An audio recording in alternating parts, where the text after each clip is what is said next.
রমাদান মাসে যে কিয়ামুল লাইল আমরা করি বা তারাবি যাকে বলা হয়, এই ব্যাপারে মানুষ ইখতিলাফ করছে কিছু কিছু যে রমাদান মাসে যেটা আমরা সালাত আদায় করি ইশা সালাতের পরে, সেটাকে কিছু কিছু মানুষ তারাবির নাম দিয়ে থাকেন, এবং আর কেউ কেউ বলছেন যে অন্য দিনে সেই সালাতটাই হচ্ছে তাহাজ্জুদ বা কিয়ামুল লাইল।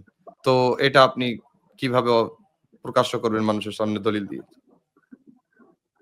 দেখুন, কিয়ামুল লাইল, তাহাজ্জুদ, তারাবিহ, সালাতুল লাইল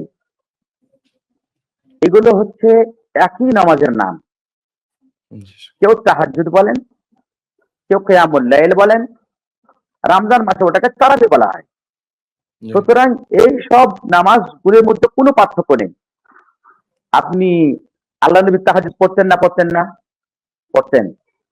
কিয়ামুল লাইল পড়তেন না পড়তেন না? পড়তেন। তারাবি পড়তেন না পড়তেন না? পড়তেন।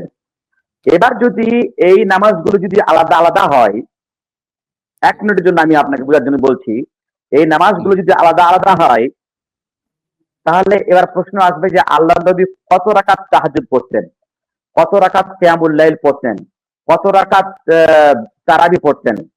আপনাকে দলিল দিয়ে সাব্যস্ত করতে হবে।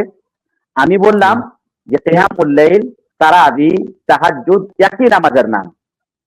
এর প্রমাণ হযরত আয়েশা রাদিয়াল্লাহু আনহা বলছেন, মা কানা রাসূলুল্লাহ সাল্লাল্লাহু আলাইহি ওয়াসাল্লাম ইয়াজিদু ফি রমাদানা ওয়ালা ফি গায়রিহি আলা 11 রাকাত। আল্লাহর নবী রমজান মাসে এবং অন্যান্য মাসগুলোতে 11 রাকাত থেকে বেশি পড়তেন না। তার মানে 11 রাকাত রমজান মাসে তারাবি পড়তেন, ওটাই হলো কিয়ামুল লাইল। যদি ওটাই হলো তাহাজ্জুদ। যদি তারাবি পড়ার পরে আল্লাহ নবী কিয়ামুল লাইল পড়তেন, তো মা আয়েশা বলতেন যে হ্যাঁ, আল্লাহ নবী তারাবি পড়তেন 11 রাকাত এবং কিয়ামুল লাইল পড়তেন আর অন্য রাকাত। হ্যাঁ, এ কথা বলেননি। সুতরাং এই হাদিস দ্বারা প্রমাণিত হচ্ছে যে কিয়ামুল লাইল, তারাবি, তাহাজ্জুদ একই নামাজের নাম, বিভিন্ন সময়ে বিভিন্ন নাম হয়ে থাকে। জি।